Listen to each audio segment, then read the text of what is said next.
ग्राहक को सस्ती भी चाहिए, तो उस हिसाब से अब सस्ती तो कहाँ से, मेहनत पाँच 6 महीने इसमें मेहनत जुड़े हुए रहते हैं हम, और फिर वो पैसे मिलते नहीं तो फिर हम भी नहीं बेचते हैं और घर पे पड़ी रहती है बस। 7 अक्टूबर गुरुवार से शारदीय नवरात्र का शुभारंभ। इस बार भी नहीं होंगे सार्वजनिक आयोजन। इस साल चतुर्थी का क्षय होने की वजह से 8 दिन के होंगे नवरात्र। शारदीय नवरात्रि की तैयारियां जोर शोर से शुरू हो चुकी हैं। हालांकि कोविड-19 की गाइडलाइन के चलते इस साल भी नगर निगम द्वारा नवरात्र और दशहरा महोत्सव का आयोजन नहीं कराया जा रहा। सरकार की ओर से अभी तक कोई नई गाइडलाइन नहीं मिलने पर जिला कलेक्टर ने राज्य सरकार के आदेशों का हवाला देकर नवरात्र व दशहरा महोत्सव के आयोजनों पर प्रतिबंध लगा दिया है, जिसके चलते ना तो आयोजन होंगे, ना ही आतिशबाजी के लाइसेंस दिए जा रहे हैं, ना ही त्योहारों पर कोई आतिशबाजी की जा सकेगी। कल से नवरात्रा प्रारंभ हो रहे हैं और नवरात्रा के दौरान लोग अपनी आस्था के अनुसार पूजन आदि करते हैं। राज्य सरकार की ओर से कोरोना को लेकर के जो गाइडलाइन जारी की गई है, उस गाइडलाइन की पालना की सबसे अपेक्षा की जाती है और किसी भी प्रकार की गैदरिंग के ऊपर सरकार ने अभी रोक लगा रखी है। तो मेरा सभी से आग्रह रहेगा, ज़िले के निवासियों से मेरी अपील है कि शांतिपूर्वक अपने घर में अपनी पूजा आदि करके और नवरात्रा मनाएं और कहीं भी अनावश्यक भीड़ भाड़ नहीं करें और सरकार की जो गाइडलाइंस हैं उन गाइडलाइन का पूरी तौर से पालन करें।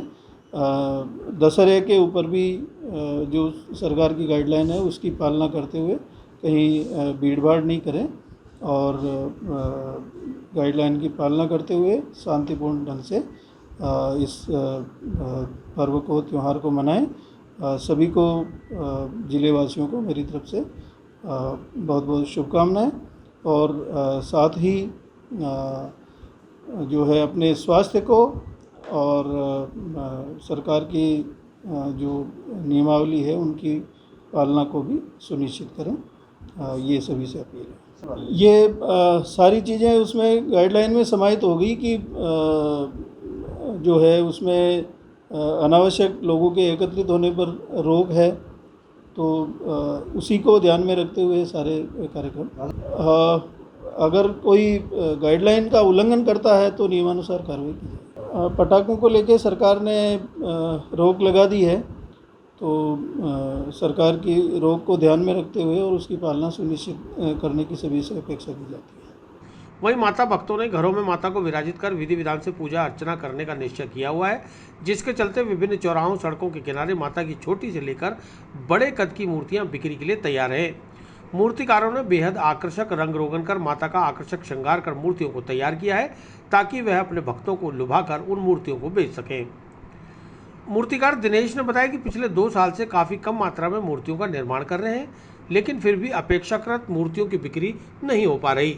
इस बार भी सरकार की ओर से प्रतिबंध लगा दिए जाने के चलते बड़े कद की मूर्तियों की बिक्री बिल्कुल ही नहीं हो रही। वहीं मिट्टी की मूर्तियां 3 फुट से ज़्यादा बड़ी नहीं बना सकते और उनका टूटने का भी डर रहता है, लिहाजा प्लास्टर ऑफ पेरिस की मूर्तियां ही ज़्यादा बनाते हैं, जिनका मूल्य 100 रुपये से लेकर 4000 रुपये तक है। कल से नवरात्र शुरू हो रहे हैं, लेकिन आज तक मूर्तियों की बिक्री शुरू नहीं हो पाई है। अभी तो मूर्तियाँ तो बनाते हैं पर अभी जो जैसे बिकती है उस तरीके से अब की साल नहीं बिक रही है, और अब की पहले से बहुत ही कम बनाई है। जैसे पहले उससे आधे से भी आधा मूर्ति निकाला है और ग्राहक अभी इतना चल नहीं रहा है। रेट तो अब देखा जाए तो ये 100 से स्टार्टिंग है, 4000 तक है। अब ग्राहक को सस्ती भी चाहिए, तो उस हिसाब से अब सस्ती तो कहाँ से, मेहनत पाँच 6 महीने इसमें मेहनत जुड़े हुए रहते हैं हम, और फिर वो पैसे मिलते नहीं तो फिर हम भी नहीं बेचते हैं और घर पे पड़ी रहती है बस। कम से कम इसमें 8 महीने लगते हैं, कम से कम 8 महीने से पहले लग जाते हैं। वो तो कहाँ निकलेगा, अभी ग्राहक आएंगे तो निकलेगा ना, ग्राहक तो आ ही नहीं रहे, कहाँ से बिकेगी तो पैसे भी मिलेगा, सब कुछ मिल जाएगा ना, बिकी तो नहीं रहा है। अगर बिकता तो उससे चलो पैसे भी निकल जाते और अपना बच भी जाता। उम्मीद तो है अगर बिक जाए तो ठीक, नहीं तो वापस ले जाके रखेंगे।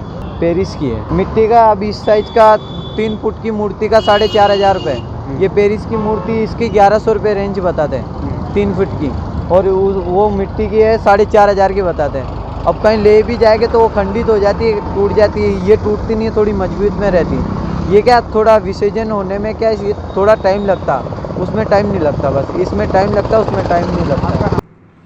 वहीं सड़क किनारे भगवान के चित्र बेचकर रोजी रोटी कमाने वाले भूपेंद्र ने बताया कि इस बार भी अच्छी आमदनी होने की कम ही उम्मीद नजर आ रही है।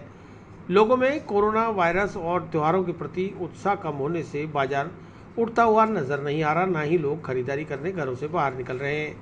उम्मीद है आज अमावस्या की शाम तक कुछ थोड़ी बहुत ग्राहकी होगी, क्योंकि गुरुवार सुबह से नवरात्र प्रारंभ होने जा रहे हैं। लेकिन नवरात्र पर भी सार्वजनिक आयोजनों पर प्रतिबंध लगा होने से बिक्री कम ही होने की उम्मीद नजर आ रही है। सर हम हर साल दुकान लगाते हैं नवरात्रि में। नवरात्रि के 2 दिन पहले दुकान लगाते हैं तो ख़रीदारी चालू हो जाती है। और अभी हमने कल से दुकान लगाना चालू करा है, लेकिन कल से मतलब हमारा अभी कुछ हुआ नहीं है धंधा पानी। अब आज बैठे हैं दुकानदार सभी तरीके हैं, मूर्ति वाले हैं, हम हैं।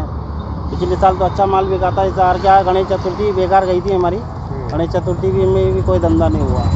अभी देखते हैं शाम को, कल नवरात्र स्थापना है तो हो सकता है शाम को मार्केट का हमारा कर रहे हैं। सर हमारे माता जी की और भी तरह की बालाजी वगैरह सारे भगवानों की मूर्तियाँ, तस्वीर है, फ्रेम है, पोस्टर है, सभी लेकर के आते थे।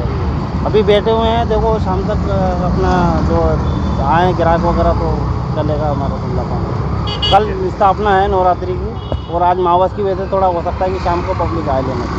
सर नवरात्रि है तो अभी क्या है कि लॉकडाउन की वजह से थोड़ा पब्लिक के पास में पैसा भी नहीं है, क्योंकि हर आदमी 9 दिन माता जी बैठाता है तो खर्चा पानी भी उसको चाहिए। 9 दिन में उसको भोग विलास लगाना है, आमदनी कम है तो उसके हिसाब से देखो अभी क्या होता है।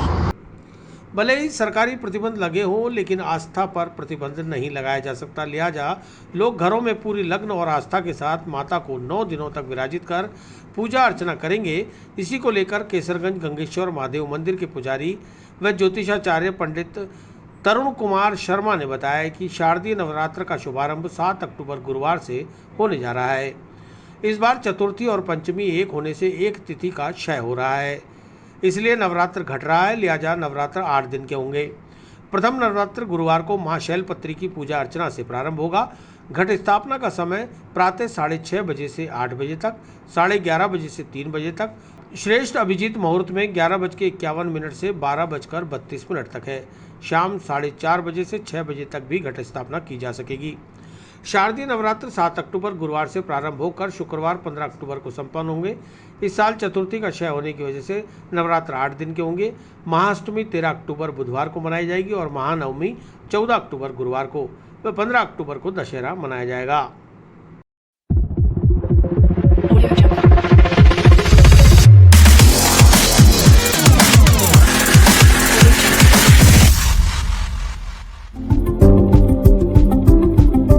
इस बार नवरात्रि जो शुभ संवत 2078 सालिबान साकी 1943 में आसोज अश्विन मास के जो नवरात्रि लग रहे हैं, सद नवरात्रि वे 7 तारीख से 7 अक्टूबर 2021 से प्रारंभ हो रहे हैं। इस दिन एक नवरात्रा कम पड़ रहा है, चौथ और पंचमी शामिल पड़ रही है, तो इसलिए एक नवरात्रा घट रहा है।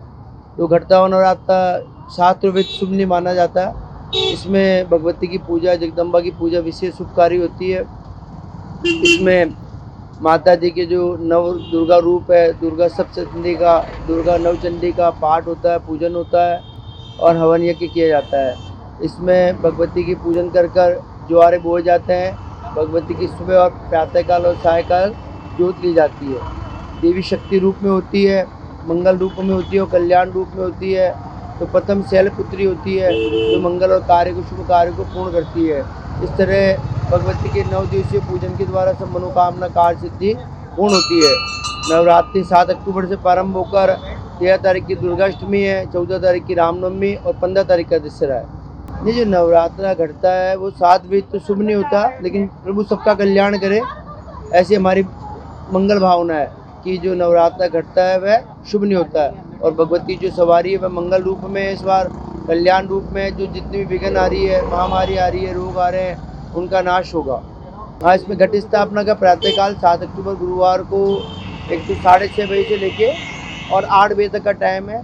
उसके बाद 11:30 बजे से लेके दिन में 3 बजे तक का टाइम है। उसमें अभिजीत मुहूर्त 11:51 से लेके और 12:32 का शेष अभिजीत मुहूर्त है उसमें, और सायकाल को 4:30 बजे से लेकर 6 बजे तक का टाइम है।